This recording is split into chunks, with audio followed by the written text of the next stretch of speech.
5분이 남았다는 얘기가 맞습니다. 막는다면 이렇게 또 그냥 끊어갈 수밖에는 없는 거겠죠? 네, 막으면 안에서 이제 하려고 하는 것들 너무 비효율적이거든요. 이런 식으로 해서 여러분 안녕하십니까? 코스피가 7,000선까지 무너지며 검은 월요일을 맞았습니다. 지난 5월 6일 43000으로 7,000포인트를 넘어선 코스피는 20일 뒤엔 8,000선마저 돌파했습니다. 그리고 불과 한 달 전에 9,000포인트를 달성하며 꿈의 10,000포인트까지 넘을 수 있다는 장밋빛 전망도 나왔습니다.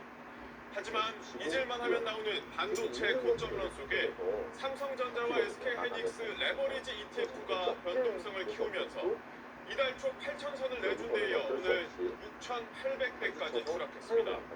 첫 소식 정성진 기자가 보도합니다. 소폭 하락한 7,412로 출발한 코스피는 등락을 거듭하다 빠른 속도로 낙폭을 키웠습니다. 코스피 200 선물 지수가 5% 넘게 떨어지며 매도 사이드카가 발동됐고 정오를 지나자마자 7,000선이 무너졌습니다. 이후 8% 넘는 급락세 20분간 거래가 중지되는 서킷 브레이커마저 발동됐습니다. 올해 7번째이자 역대 13번째 서킷 브레이커. 코스피는 결국 9% 가까이 급락한 6,806으로 장을 마치며 두 달여 전 수준으로 돌아갔습니다. 지수를 이끄는 투톱 삼성전자와 SK하이닉스가 폭락한 탓이 컸습니다. SK하이닉스는 15% 넘게 급락하며 200만 닉스가 깨진 데 이어 180만 원대까지 떨어졌고 삼성전자는 10% 하락한 25만 원대로 장을 마쳤습니다. 개인이 4조 원 가까이 순매수에 나섰지만 기관과 외국인이 각각 2조 2천억 원, 1조 7천억 원 순매도하며 지수를 끌어내렸습니다. AI 투자 둔화로 메모리 업황이 정점을 지났다는 반도체 고점론이 잦아들지 않는 상황에서 주말 사이 미국과 이란의 긴장감마저 고조되며 차익 실현과 리스크 분산 매물이 쏟아진 게 원인으로 꼽힙니다. AI 관련된 투자 수요가 계속 증가할 거라는 새로운 지금 자료가 나오기 전에는 지금 당분간 차익 실현과 고점 우려에 의한 조정은 삼성전자와 SK하이닉스의 단일 종목 레버리지 상품이 일제히 최저가를 기록하는 등 레버리지 변동성이 하락폭을 더 키운 걸로 분석됩니다. 지난달 8천조 원을 돌파하며 세계 6위로 올라섰던 국내 증시 시가총액 규모는 6천조 원대로 떨어지며 세계 8위로 두 계단 하락했습니다. SBS 정성진입니다. 오늘 코스피를 끌어내린 건 대형 반도체주, 특히 SK하이닉스였습니다. 지난주 미국 주식 예탁 증서 ADR이 나스닥 상장 첫날 12% 급등하며 기대가 컸지만 정작 코스피에 있는 본주는 15% 급락했습니다. 역대 최대 낙폭입니다. 보도에 김혜빈 기자입니다. SK하이닉스가 오늘 기록한 15.3% 낙폭은 역대 최대치입니다. 하루 만에 시가총액 238조 원이 사라졌습니다. 지난 10일 미국 나스닥에 상장했던 SK하이닉스 ADR이 공모가보다 12% 넘게 올라 마감하면서 국내 SK하이닉스 주가에도 긍정적일 거란 기대가 컸지만 사상 최대 폭락이 나온 겁니다. 미국 시장 진출 기대감이 사라진 데 따른 매도와 함께 외국인 투자자들 자금이 거래가 편한 미국 ADR로 향하고 있다는 분석입니다.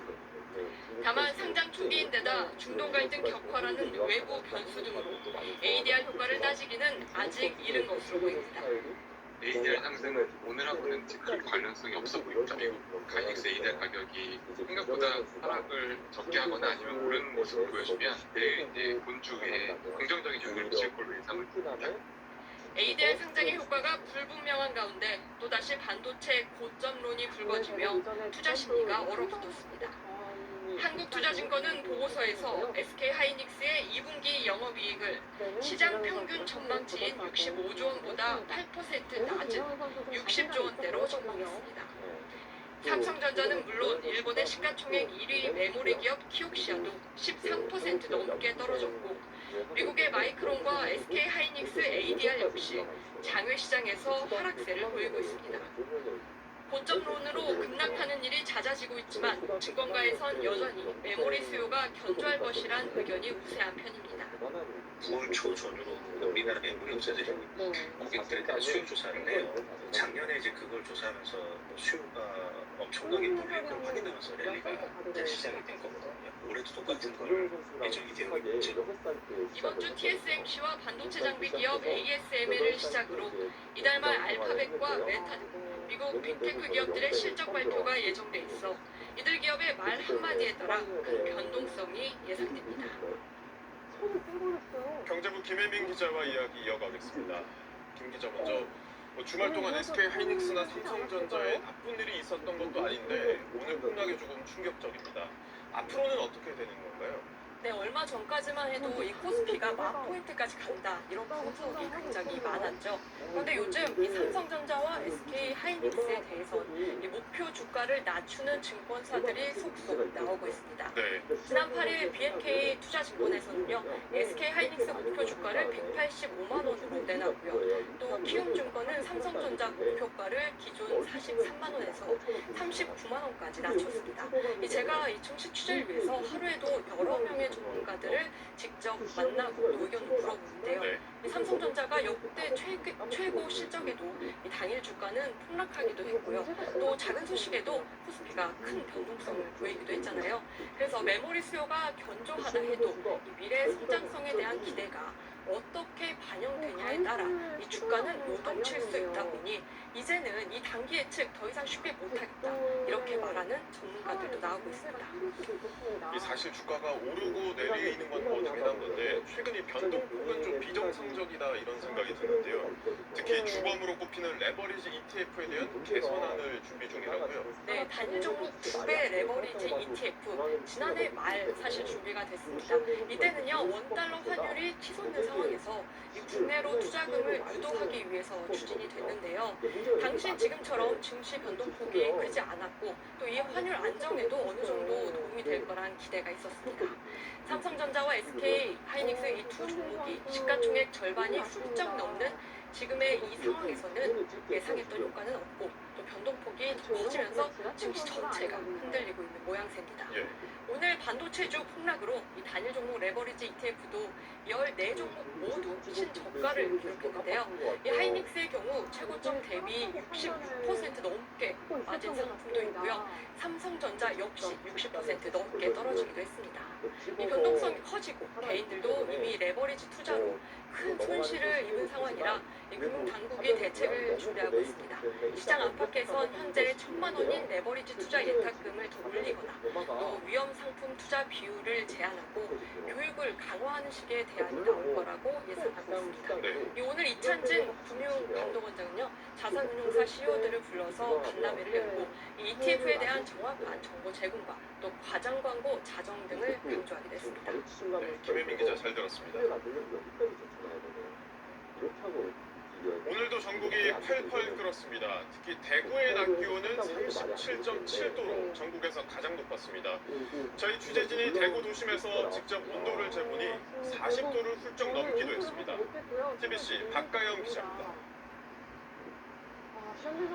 공사 현장이 인부 한 명 없이 텅 비었습니다. 낡은 선풍기만 힘없이 돌아가는 천막 아래 온도는 무려 38.9도를 가리킵니다. 폭염에 대비해 제빙기까지 설치했지만 요즘 같은 불볕더위에는 별 소용이 없습니다. 그러면 조금 어지럽거나 이렇지 않으세요? 이런 날씨면? 애기 돌 때는 그렇죠. 애기 돌 때는 별로 이제 우리가 이거 잡고 지금 알약을 먹고 현재 시각 기상청이 관측한 대구의 기온은 34도를 오르내리고 있는데요. 하지만 이곳 도심에서 온도계에 찍힌 온도는 무려 42도를 넘어섰습니다. 바닥에 올려둔 가거름이 채 1분도 되지 않아 녹아내릴 정도입니다. 더위를 피해 시민들이 모여든 곳은 지하상가. 바깥이 얼마나 뜨거웠던지 이곳에서도 연신 부채질입니다. 김동희 집에 있어. 여기서 들어다보면 또 전기세가 문제 생겨 오래 못 쓰게. 오늘 자동기상 관측 장비 기준 대구 시남의 낮 기온이 37.7도까지 올라 전국 최고를 기록한 것을 비롯해 포항 호미곶과 경산 하양 37.5도, 경주 황성 37도 등으로 대부분 지역에 찜통더위가 이어졌습니다. 폭염특보가 발효된 지난 10일부터 사흘간 대구 경북에서 발생한 온열 질환자는 모두 25명. 초복도 한데 들이닥친 재난 수준 폭염에 당국도 초비상이 걸렸습니다. TBC 박가영입니다. 서울도 오늘 낮 최고 기온이 33도까지 오르면서 서 있기만 해도 땀이 흘렀습니다. 이런 날씨에도 바깥에서 일해야 하는 사람들은 숨 막히는 더위를 온몸으로 맞서고 있는데요. 폭염과 사투를 벌이는 노동자들은 이세연 기자가 만났습니다. 조금만 고객이 뭐가 없다면 오늘 낮 서울 관악구 일대를 드론 열화상 카메라로 촬영한 영상입니다. 건물 옥상과 지붕은 물론 떼약볕에 노출된 주택가 골목길도 새빨갛게 표시됩니다. 오늘 서울의 낮 최고 기온은 33도까지 올랐고 동대문구를 비롯한 서울 동북권에는 폭염 경보가 발령됐습니다. 비슷한 시각 서울의 한 백화점 주차장에선 주차 안내 요원들이 냉방기 앞에서 땀으로 젖은 옷을 말리고 목에 냉풍기를 두른 채 안내를 이어갑니다. 너무 더우면 우산까지 쓰고 머리에도 이제 다시 얼음들 같은 거 보여야 되더라고. 진짜 힘든 날은 한 1.5 5리터 정도 시간 공정인 거예요. 전통시장은 햇빛을 가려주는 차양시설 탓에 더 습하고 덥게 느껴집니다. 150도 고온에서 깨를 볶는 기계의 열기까지 더해져 상인들의 옷은 마를 새가 없습니다. 선풍기를 안 틀어놓으면 그냥 나가버려. 그런 게 에어컨 선풍기 틀어놓고 있어도 너무 더워. 가판대에서 채소를 파는 상인은 온종일 신선도 걱정만 합니다. 그래서 내가 걸려가지고 멈춰가지고 와있게 집에서 그냥 나가면 안 돼. 오래 가서 못 팔아고. 온종일 헬멧을 써야 하는 배달 라이더들에게 여름은 가장 고통스러운 계절입니다. 하루 최대 10시간씩 땡볕 아래 달궈진 도로를 달리다 보면 땀은 비오듯 흘러내립니다. 도로 위가 제일 좋죠. 아스팔트 열기랑 매연이랑 헬멧 엄청 무거워. 갔다 시작하고 열거든요. 오늘 오후 5시 인천 영종도에선 하늘도시 일대가 정전돼 복구 작업이 계속되고 있습니다. 아파트 2천여 세대뿐만 아니라 상가와 병원까지 정전되면서 더위를 피할 곳을 찾지 못한 시민들의 불편이 이어지고 있습니다. SBS 이세연입니다. 폭염에도 냉방기기를 마음 놓고 사용하기 어려운 곳이 있습니다. 사람이 사는 주거용 비닐하우스인데요. 실내 온도가 40도를 훌쩍 넘지만 화재에 워낙 취약한 데다 한번 불이 붙으면 걷잡을 수 없이 커지기 때문입니다. 김규리 기자가 취재했습니다. 약 300세대가 비닐하우스에 살고 있는 경기 과천시 꿀벌마을. 열화상 카메라 화면에 비닐하우스 천장이 새빨갛게 표시됩니다. 비닐하우스 특성상 단열과 냉방이 잘 안 돼 그 안에서 살면 여름엔 폭염에 그대로 노출됩니다. 천장의 온도가 50도가 넘었습니다. 비닐하우스 안에 지어진 집은 열기를 막아주지 못해 내부는 찜질방처럼 덥습니다. 안에서 시사를 전혀 못해. 더워. 밖에 이렇게 나와서 이런 데서 해갖고 들어가고 안에가 조금 더 덥죠. 너무 더워서 집안에서 이렇게 산수가 녹고 있어요. 이 비닐하우스에는 9세대가 모여 살고 있습니다. 자칫 화재가 발생하면 큰 피해로 이어질 수 있는 건데요. 이렇게 비닐하우스는 가연성 소재로 되어 있어 화재에도 취약합니다. 실제로 이 마을에선 지난해 정기적 요인으로 불이 나 비닐하우스 20여 동이 모두 탔습니다. 행여나 또 불이 날까 주민들은 에어컨을 켜는 게 두렵습니다. 하우스 밑에 전선이 깔려 있다 보니까 그게 녹거나 아니면은 오래돼가지고 삭아서 이게 에어컨까지 켠다고 하면 밥상이라든가 누전으로 쉽게 이어질 수가 있는 것이죠. 비가 왔을 때는 누전 우려가 있고 화재 취약성 탓에 과천시는 마을에 열화상 CCTV까지 설치해 화재의 즉각 대응이 가능하도록 했습니다. 지난 1년간 주거용 비닐하우스에서 발생한 화재는 전국에서 152건으로 모두 4명이 숨지고 9명이 다쳤습니다. 기후위기로 폭염은 해마다 더 심해지지만 화재 우려로 주거용 비닐하우스 안에서는 폭염을 피할 방법을 찾기조차 어려우실 정입니다. SBS 김규리입니다. 극한 더위로 이번 주말 이틀 동안에만 전국에서 203명의 온열 질환자가 발생했습니다. 실제 환자는 통계에 잡히는 것보다 훨씬 많다는 연구 결과도 있습니다. 보도에 장선희 기자입니다. 34도가 넘는 무더위에 무거운 배달 가방을 지고 플랫폼 노동자 쉼터를 찾은 도보 배달 기사 이승환 씨. 배달 건수가 많을 땐 하루 20건이 넘다 보니 2만에서 3만 보를 걷는 게 일상입니다. 온열 질환에 걸릴까 수시로 물을 마십니다.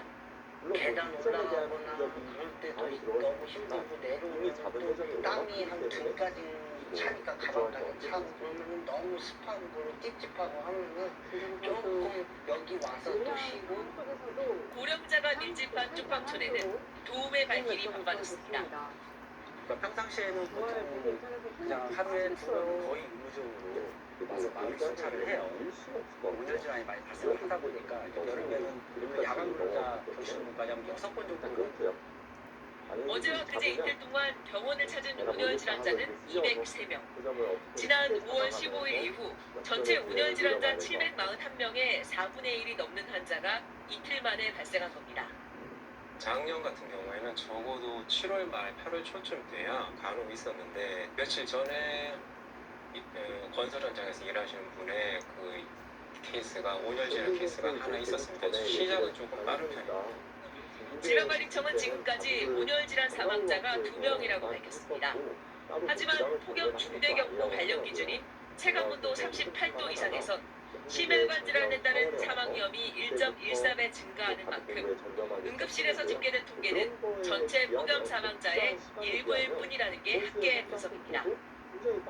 역대급 폭염이 닥쳤던 2018년 전국 응급실에서 집계한 온열 질환 사망자는 48명이었지만 실제 폭염에 따른 초과 사망자는 1,392명에 달하는 것으로 단국대 연구팀은 추정했습니다. 응급실 집계에 30배에 육박하는 셈입니다. 응급실 감시 체계는 온열 질환만 잡고 있는데 실제로 폭염에 의해서 영향받는 숨겨진 인구 집단은 여러 가지 질환들이 있기 때문에 그런 것들을 이제 다 파악했을 때 추가 사망이 폭염에 영향받는 사람이 많다. 이런 초과 사망자는 우려가와 맞물려 있다는 게 연구팀의 분석입니다. SBS 장선입니다. 덥고 습한 날씨 속에 내일은 다시 전국에 비 소식이 있습니다. 중국을 강타한 태풍 바비의 비구름이 우리나라로 오면서 특히 수도권과 강원도에는 최대 100에서 120mm의 많은 비가 예보됐습니다. 정구희 기자가 전하겠습니다. 구호 태풍 바비가 상륙한 중국 동부 저장성입니다.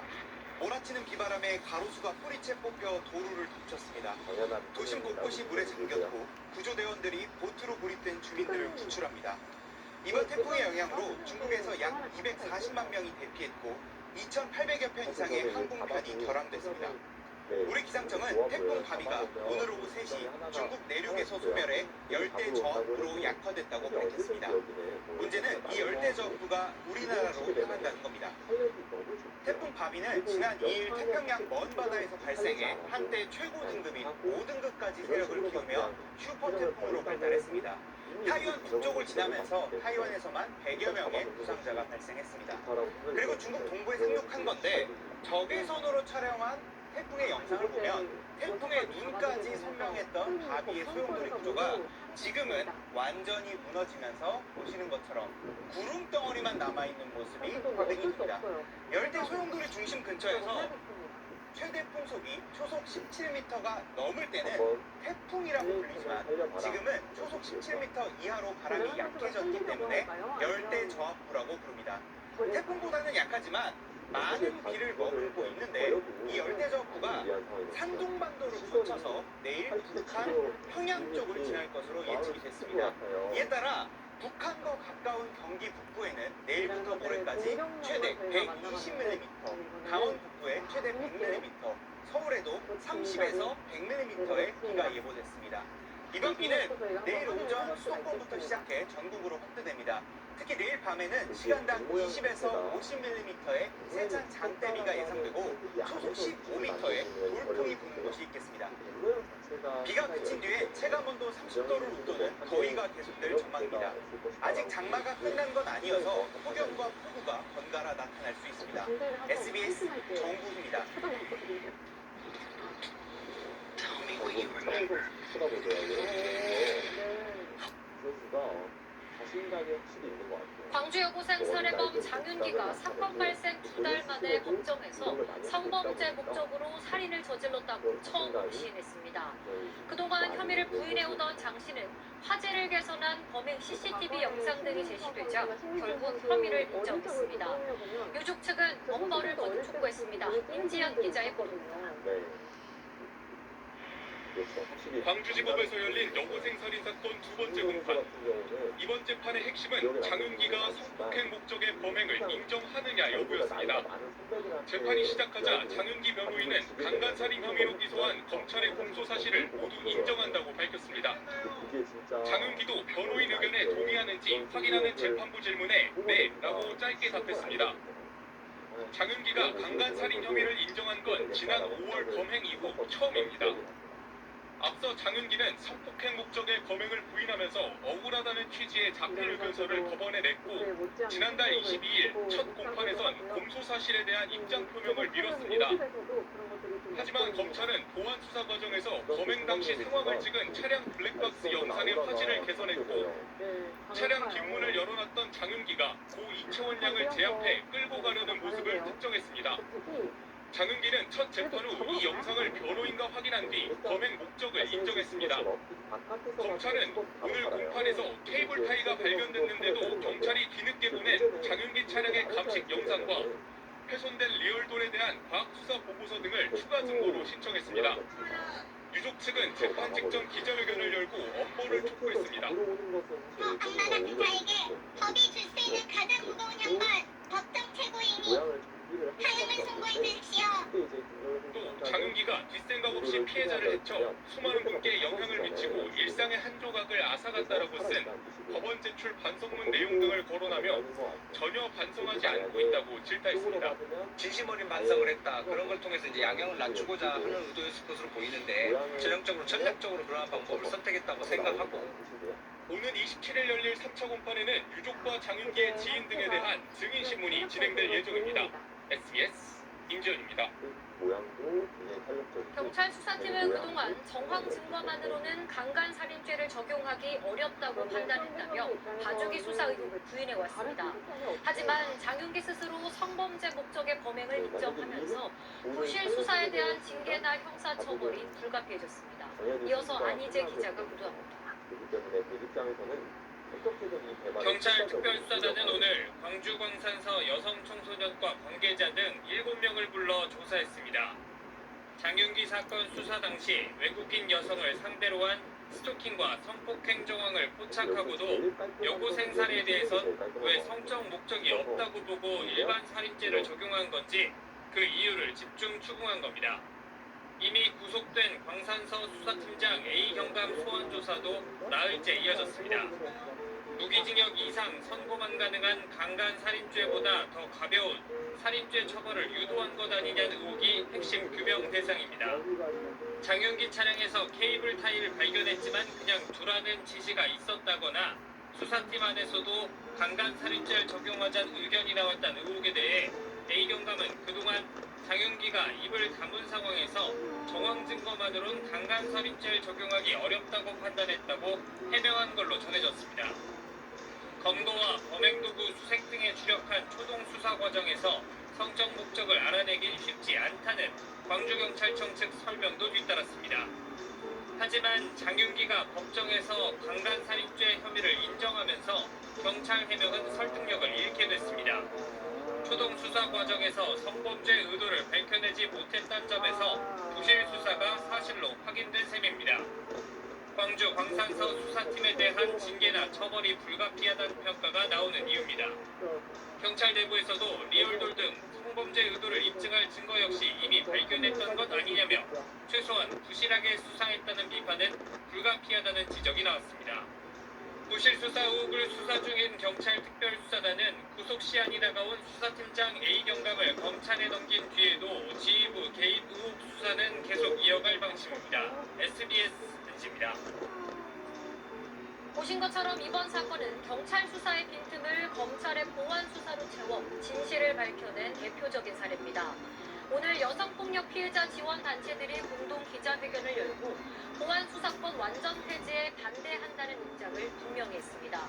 이들이 목소리를 높인 이유는 무엇인지 하정현 기자가 취재했습니다. 지난 2022년 발생한 부산 돌려차기 사건. 경찰 수사 당시엔 중상해 혐의가 적용됐지만 검찰의 보안 수사와 항소심을 거치며 성폭행 목적이 있었던 살인미수 범행임이 드러났습니다. 오늘 국회를 찾은 피해자는 직접 보안 수사권 존치를 호소했습니다. 사람이기 때문에 한 사람이 실수를 하면 다른 사람이 이거를 보완할 수 있는 그런 대책이 여성폭력 피해자 지원단체 6곳도 민주당 김남희, 진보당 손소리 의원과 함께 공동 기자회견을 열어 보안 수사권 전면 폐지의 우려를 나타내면서 피해자 권리 구제를 핵심 사유로 꼽았습니다. 실체 진실을 발견하는 과정이 축소됩니다. 피해자가 직접 증거를 확보해야 하며 검사의 보완적 증거 수집이 차단되고 서류에만 의존하게 돼 실체 규명에 장애가 초래된다는 겁니다. 또 2021년 형사소송법 개정, 이른바 검경 수사권 조정 이후 평균 사건 처리 기간은 312.7일로 개정 이전보다 2배 이상 증가했는데 사건 지체가 더 심화될 수 있다는 우려도 나왔습니다. 수사가 불필요하게 지연되지 않고 가해자가 적합한 처벌을 받을 수 있도록 수사되길 바랍니다. 5년 전 경찰의 수사 종결권과 함께 이의 신청 제도가 도입됐지만 실효성이 없었다고 지적하면서 정보 및 이해 부재, 불신 등의 이유로 이의 신청 비율은 30%에도 미치지 못하였습니다. 이의 신청 제도가 피해자에게 부담을 가중하고 실질적인 실효성이 없습니다. 여당이 추진 중인 보안 수사권 전면 폐지에 따른 이의 신청 확대도 대안으론 부족하기 때문에 경찰 수사에 대한 통제 필요성을 제기했습니다. 검사의 수사 지휘와 보안 수사권 그리고 정권 송치 제도를 통한 경찰 수사를 철저히 통제해야 합니다. 여성폭력 피해자 지원단체들은 현재 논의되는 형사소송법 개정안으로 피해자 권리가 제대로 실현될 수 있을지 의문이라며 사회적 약자의 시선에서 이번 사안을 바라봐야 한다고 강조했습니다. SBS 하정현입니다. 장윤기 사건을 계기로 검찰의 보안 수사권 폐지에 대한 우려의 목소리가 커지고 있지만 민주당은 관련 내용을 담은 형사소송법 개정안 심사에 속도를 내고 있습니다. 이에 국민의힘은 보안 수사권을 유지하는 내용의 법안을 당론으로 발의해 맞대응에 나서기로 했습니다. 박창범 기자가 보도합니다. 국민의힘 의원들이 불참한 가운데 오늘 국회 법제사법위원회 소위를 연 민주당 등 범여권 의원들은 이번 주에만 두세 차례 회의를 열겠다면서 보안 수사권 폐지를 골자로 한 형사소송법 개정안 심사에 속도를 내고 있습니다. 다만 폐지에 대한 우려도 의식한 듯 수사자료 전자화, 수사 실명제와 같은 추가 보완책도 검토하고 있습니다. 사건 관계자들의 입장에서 가장 효율적이고 억울함이 없는 형사사업체 전반을 다 검토하고 있다는. 이런 가운데 민주당 홍기현 의원은 성범죄나 보이스피싱 범죄 등의 보안 수사권을 예외적으로 허용하는 법안을 발의하기로 했는데 동료 의원들에게 보낸 편지에서 보안 수사를 전면 금지하면 사건 처리 지연이 불가피해 피해자의 고통이 커질 수밖에 없다고 강조했습니다. 국민의힘은 보안 수사권을 유지하는 내용의 개정안을 당론으로 발의하겠다며 민주당의 개정 시도에 막걸을 놨습니다. 보안 수사권 올해 10월 시행되는 중수청법과 공수청법을 1년 늦추는 방안도 함께 채택하기로 했습니다. 검찰 해체와 보안 수사권 폐지가 1987년에 이루어졌다면 박종철 군의 공식 사인은 원인 불명의 심장마비가 되었을 것이고 국민의힘은 장윤기 사건 같은 일의 재발을 막기 위해 중대범죄의 경우 수사 초기부터 검사와 경찰 간이 협의하는 방안도 개정안에 포함시킬 계획입니다. 다만 모든 사건을 검찰에 송치하는 전권 송치제를 부활하는 안에 대해선 자칫 검찰개혁에 반대한다는 인상을 줄 우려 때문에 의견이 분분한 상황입니다. SBS 박찬범입니다.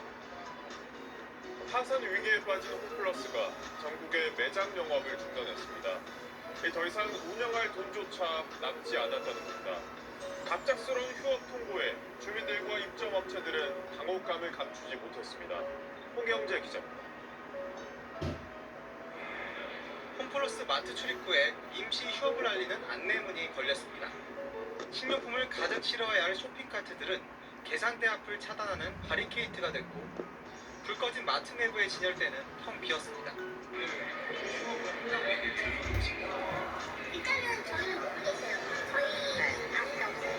임시 휴업에 들어간 곳은 전국 67개의 홈플러스 대형마트와 홈플러스 본사입니다. 홈플러스 측은 상품 대금 지급과 매장 유지에 필요한 비용조차 더 이상 감당할 수 없어 휴업을 결정했다고 밝혔습니다. 지난 주말 대대적인 재고 할인 행사로 붐볐던 마트가 갑자기 영업을 멈춘다는 소식에 손님들도 당황스럽다는 반응입니다. 갑자기 이게 없어지니까 흥당한 거야. 80 넘은 노인들이 거기 부정거장실 가면서 시장 봐야 돼.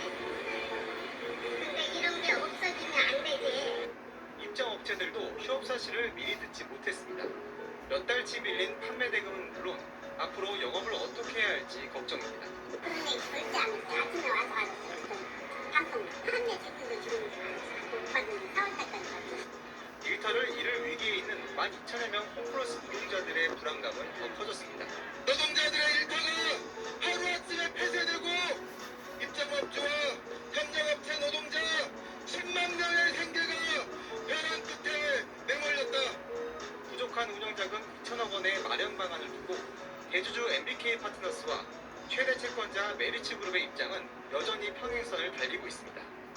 오는 20일까지 해법을 찾지 못하면 홈플러스는 사실상 청산 수준에 들어갔는데, 노조는 내일 MBK 부회장을 만나 자금 마련 대책을 내놓을 것을 촉구할 계획입니다. SBS 홍효진입니다. 푹푹 찌는 날씨에 물놀이 시설 찾는 분들 많은데요. 지난 주말 경기도의 워터파크에서 초등학생 한 명이 숨지는가 하면 30대 남성이 아이들을 성추행하다가 경찰에 체포됐습니다. 보도에 권민규 기자입니다. 경기 고양시 일산의 한 대형 워터파크.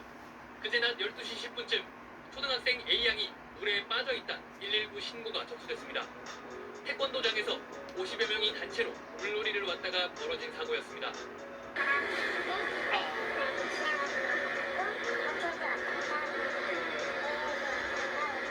구명조끼를 입은 채 물 위에 엎드린 상태로 발견된 A양은 심폐소생술 끝에 잠시 맥박을 회복하기도 했지만 어제 병원에서 결국 숨졌습니다. 사고는 수심이 점점 깊어지는 실내 파도풀 수심 1.2m 구간에서 일어났습니다. 아이의 키 정도 높이 되면 포함돼서 어쨌든 발견이 됐다고. 경찰은 A양 구명조끼에 토사물이 묻어있었다는 목격자 진술 등을 토대로 부검을 실시하는 한편 인솔자였던 태권도장 관계자와 워터파크 안전요원들을 업무상 과실치사 혐의로 입건해 조사하고 있습니다. 같은 워터파크에서 어제 저녁 7시쯤엔 어른이 아이들을 성추행했다는 112 신고가 들어왔습니다.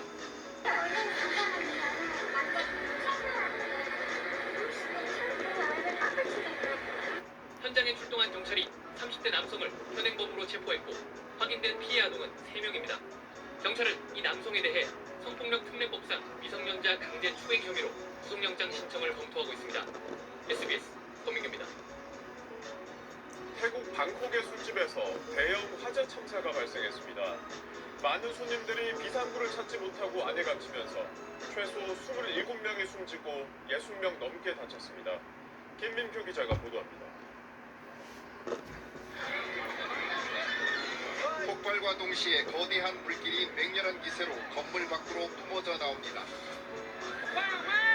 혼비백산한 사람들이 비명을 지르며 뛰쳐나옵니다. 순식간에 검은 연기로 뒤덮인 건물 안에서도 아비규환 속에 필사의 탈출이 이어집니다. 옷에 불이 붙은 채 뛰쳐나온 사람도 있습니다. 화재는 태국 수도 방콕 북부에 있는 술집에서 일요일 자정 가까운 시간에 발생했습니다. 늦은 밤까지 손님들로 북적거린 데다 비상구가 없는 화장실로 대거 몰리면서 피해가 컸습니다.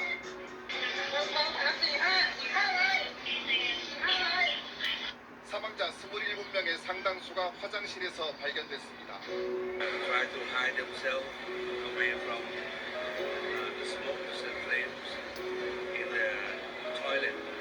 또 부상자 63명 가운데 22명은 위독한 상태입니다. 술집에서 라이브 공연하던 가수도 참변을 당한 것으로 알려졌습니다.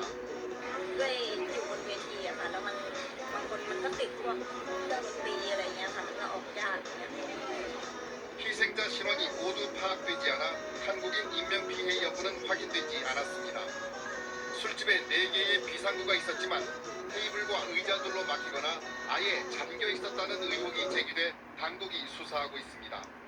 จะเป็นลานกว้างๆเลยแต่เขาทางหน้าประตูเขาจะติดป้ายไว้ว่าชุดของต้องไม่มีนะครับซึ่งมันถูกล็อกไว้ด้วยกลอน 이번 화재는 태국에서 2009년 신년 벽두에 67명이 숨지고 200명 이상이 다친 클럽 화재 이후 17년 만에 참사로 기록됐습니다. SBS 김희표입니다. 명태균 씨로부터 여론조사를 무상으로 받은 혐의로 재판에 넘겨진 윤석열 피고인에게 1심에서 징역 2년이 선고됐습니다. 공범으로 기소됐지만 별도로 재판을 받은 김건희 씨에게 앞서 1, 2심에서 무죄가 선고된 것과 배치되는 결과입니다. 임찬종 법조전문 기자가 전하겠습니다. 오늘 선고된 판결의 쟁점은 윤석열 전 대통령 부부가 명태균 씨로부터 받은 여론조사의 성격이었습니다. 여론조사를 무상 제공하는 행위는 정치자금법 위반이지만 윤 전 대통령 측이 여론조사 실시를 의뢰하지 않았거나 합의한 적이 없고 명태균 씨 본인이 별도의 목적으로 사전 계획했던 여론조사였다면 무상 제공도 무죄이기 때문입니다. 이진관 부장판사가 재판장인 1심 재판부는 2021년 6월부터 2022년 3월까지 윤 전 대통령 측이 받은 여론조사 중 14회는 불법 정치자금에 해당한다고 밝혔습니다. 명태균 씨가 여론조사 업체 영업 목적으로 일방적으로 제공한 것이었다면 한 번에 그쳤어야 한다며 제공 횟수, 기간, 윤 전 대통령 부부와 명태균 씨와의 관계를 고려할 때 어떠한 합의도 없이 일방적으로 무상 제공했다고 보기 어렵다고 판단한 겁니다. 그러면서 윤 전 대통령에게 징역 2년과 추징금 약 1,396만 원을, 명 씨에게 징역 1년 6개월을 선고하고 명 씨를 법정 구속했습니다.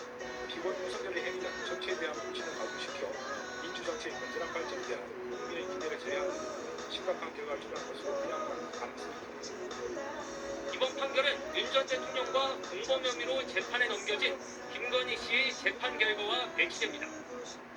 앞서 김 씨는 윤 전 대통령과 별도로 재판을 받았는데 김 씨에 대한 1, 2심 재판부 모두 명태균 씨가 실시한 여론조사는 윤 전 대통령 부부만을 위한 것이 아닌 영업활동 수단이었다고 보고 무죄를 선고했습니다. 공범관계로 기소된 두 사람에 대한 판결이 엇갈린 것인데 오늘 16일로 예정된 김건희 씨에 대한 대법원 선고를 통해 어떤 판결 논리가 인정될지 결정될 것으로 보입니다. SBS 임찬종입니다. 정청래 민주당 전 대표가 차기 당대표 도전을 공식 선언했습니다. 이로써 민주당 당권 경쟁은 앞서 출마를 선언한 김민석 전 총리와 송영길 전 대표, 오민정 의원 등과 함께 5파전 구도로 짜였습니다. 하지만 정작 후보 등록을 사흘 앞두고도 선출 방식이 정해지지 않았습니다. 박재현 기자가 전하겠습니다.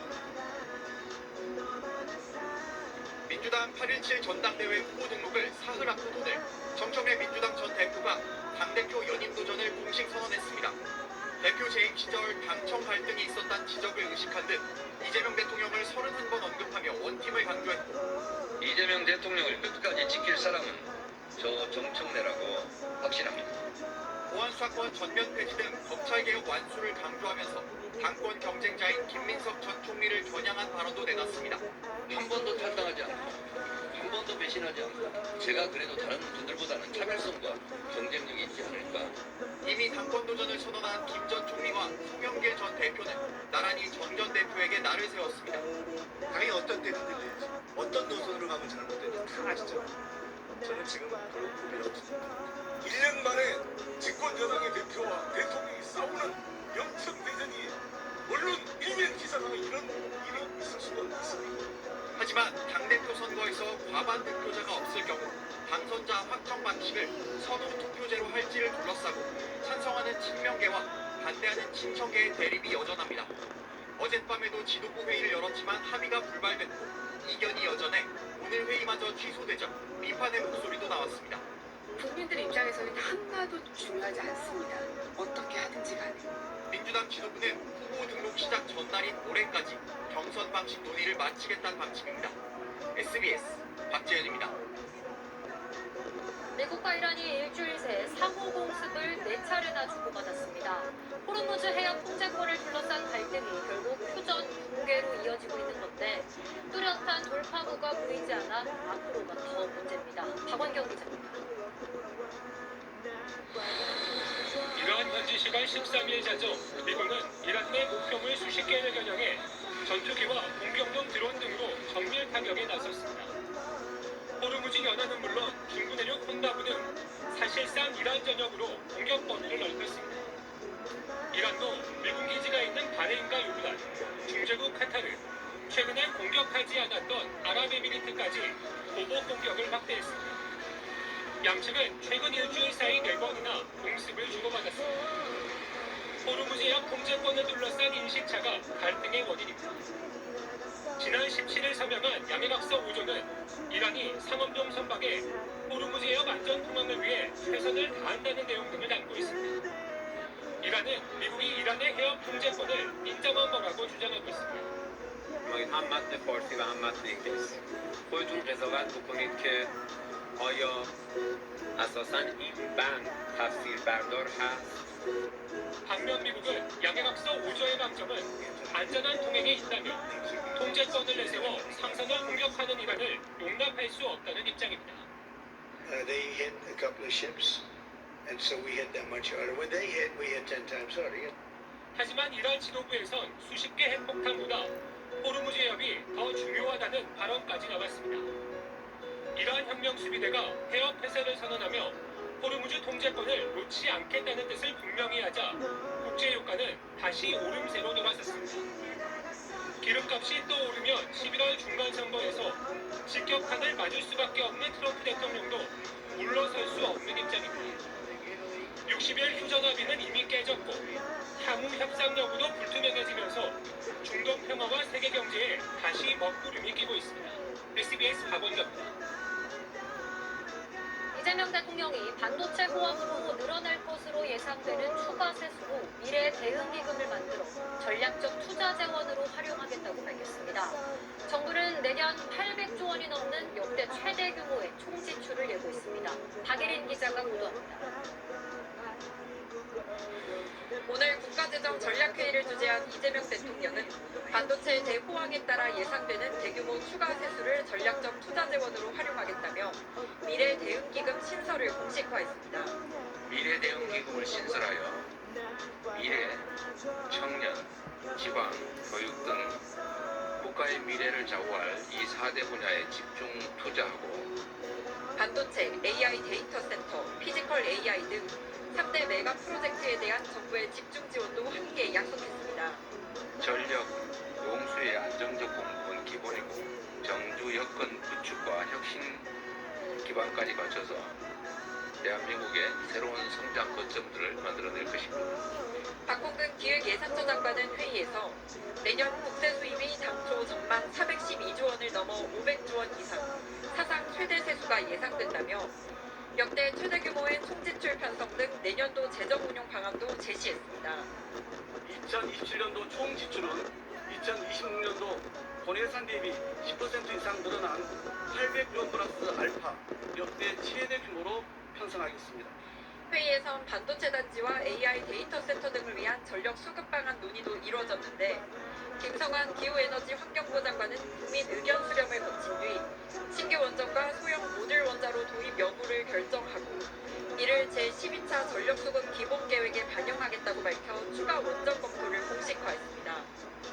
한편 이 대통령은 산업용 전기요금보다 가정용 전기요금이 더 싸다는 설명을 듣고 물가 부담 등이 없다면 가정용 전기요금을 조정해야 하는 상황이라면서 서민 부담 등을 고려한 정책 토론을 제안하기도 했습니다. SBS 박예린입니다. 우리 경제가 지표상으로는 호조를 보이고 있지만 청년들 일자리 사정은 좀처럼 나아지지 않고 있습니다. 청년 취업자 수는 급감하고 있고 창업에 뛰어든 청년들의 폐업도 코로나19 때보다 크게 늘었습니다. 취업문도 창업문도 닫혀버린 청년들의 현실을 정준호 기자가 취재했습니다.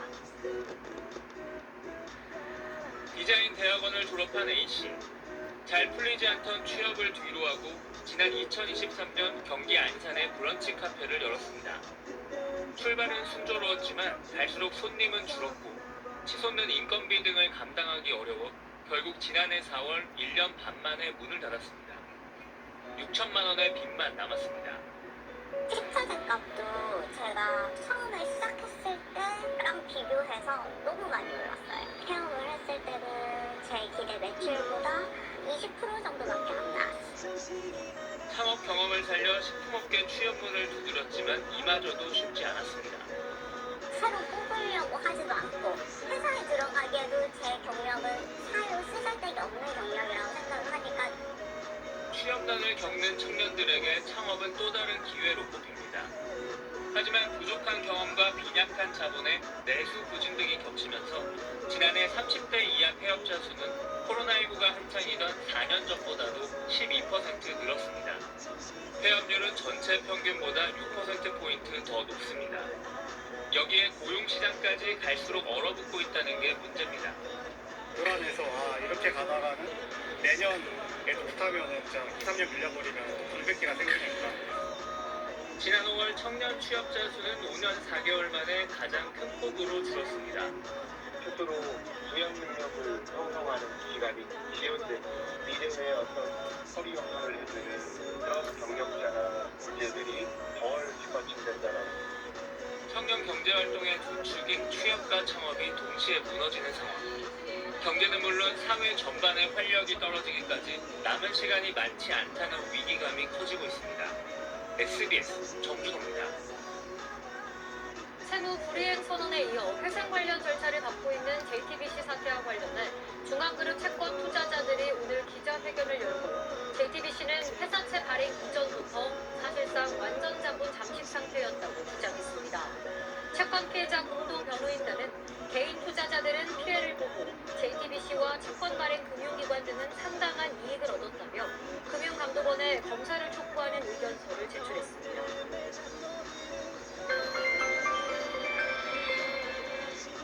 네, 연일 찜통더위가 기승을 부리고 있습니다. 내일부터는 장맛비가 내리면서 이 폭염의 기세가 조금은 눌러지겠습니다.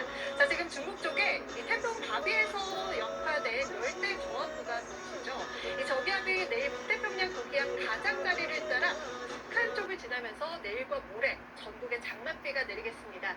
특히 중부와 호남 지역 중심으로 강한 비바람이 예상돼 주의하셔야겠는데요. 비가 언제부터 내릴지도 살펴보겠습니다. 비는 내일 정오 무렵을 전후해서 수도권부터 시작이 되겠고요. 밤이 되면 영남 지역까지 확대되겠습니다. 특히 밤부터 경기와 강원 북부 지역에는 시간당 50mm 안팎의 매우 강한 비가 집중되겠습니다. 강수량 살펴보겠습니다. 경기 북부에 최대 120mm 이상, 강원 북부에 최대 100mm 이상, 서울에도 최고 100mm가 예상되고 그 밖에 중부와 전북에도 최고 80mm의 많은 비가 내리겠습니다. 비가 내리면서 폭염특보는 점차 해제 완화되겠지만 영남 지역은 내일도 폭염이 극심하겠습니다. 자세한 기온 살펴보시면 오늘 밤에도 서울 등 대부분 지역 열대야가 예상되고요. 낮 기온은 서울이 32도, 대구가 36도까지 오르겠습니다. 모레는 비가 내리면서 폭염이 잠시 주춤하겠고 주 후반에는 남부지방 중심으로 장맛비가 내리겠습니다. 내셨습니다. 8시 뉴스 마칩니다. 시청해주신 여러분 고맙습니다.